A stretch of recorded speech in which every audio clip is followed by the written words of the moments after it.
म चाहिँ तपाईँहरूलाई सामान मात्रै देखाउँछु, लगाएर डिस्क्रिप्सन चाहिँ पछि दिन्छु ल। डिजाइनहरू चाहिँ हेर्दै गर्नु होला। यस्तो खालको यो टप्स रहेको छ होइन, अहिलेको एकदम चलेको भाइरल हो कि रस्ट कलर। यो चाहिँ यसमा चाहिँ अरू कलर अप्सनहरू पनि एभाइलेबल छ, जसमा चाहिँ ग्रिन ब्लू रहेको छ होइन। अनि त्यसपछि यहीँ मसँग चाहिँ यस्तो टाइपको कुर्ती पनि रहेको छ, जसमा चाहिँ यो फ्लावर प्रिन्ट रहेको छ होइन। यस्तो खालको छ, यसमा पनि कलर अप्सनहरू एभाइलेबल छ है। एकदम नरम खालको सफ्ट खालको छ कि गर्मीमा लगाउनु हुने खाले। यो चाहिँ त्यही नै भइहाल्यो क्या, कलर त्यही नै भइहाल्यो।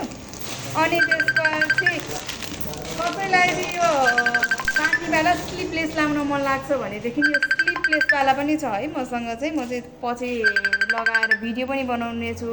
यसमा पनि कलर अप्सन एभाइलेबल रहेको छ, तपाईँहरू चाहिँ हेरेर मलाई मेसेज गर्दै गर्न सक्नुहुन्छ। अनि त्यसपछि एकदम काम लागेको छ, हरियो नराख्ने त कुरै भएन। अनि त्यसपछि यस्तो खालको ग्रिन पनि रहेको छ, यो सबै रेडिमेडमा रहेको छ, हेर्न सक्नुहुन्छ। म चाहिँ तपाईँहरूलाई पछि एक एक गरेर पनि देखाउने छु। अहिले चाहिँ यसो हेरेर छान्दै गर्नु होला आफूले के लिएर आइसक्यो भनेर।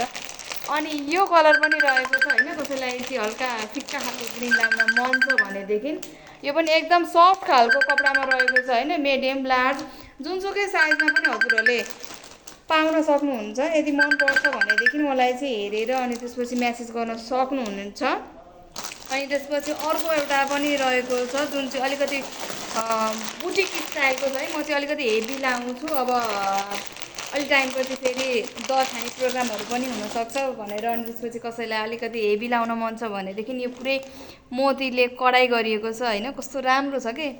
कलर पनि पिङ्क मिठो खालको कलर रहेको छ। अनि त्यसपछि यसमा पनि कलर अप्सनहरू पनि सबै एभाइलेबल नै रहेको छ। सुरुवाल चाहिँ यस्तो प्लेनमा छ यसको चाहिँ। अनि त्यसपछि सल चाहिँ यस्तो खालको छ है त, बुट्टा टाइपको छ, एकदम नरम सफ्ट खालको फेब्रिकमा रहेको छ। अरू सामान चाहिँ मसँग के छ कति कति छ भने म हजुरहरूलाई सो गर्ने नै छु। यदि हजुरहरूलाई चाहिन्छ जुनसुकै साइजमा जुनसुकै कलरमा भने पनि मलाई म्यासेज गर्न सक्नुहुनेछ।